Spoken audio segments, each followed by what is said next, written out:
Hello everyone and welcome back to another video from Wake&Tech. In this video, I'm going to show you how to like someone on Badoo. So let's get started right away. Now if you already have the Badoo dating application installed on your device, then you can tap on it to open it up. And if you haven't already logged into your account, you can use your credentials or your social media account to log in.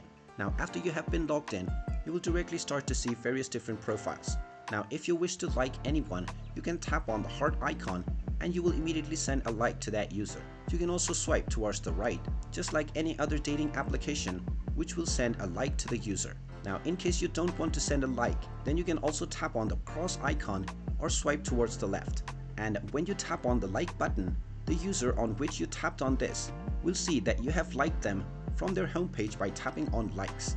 But if you tap on the cross icon or swipe left, then this will not send any notification. You can also directly start chatting by tapping on the nearby option and choosing a profile without even liking or matching up. And there you have it.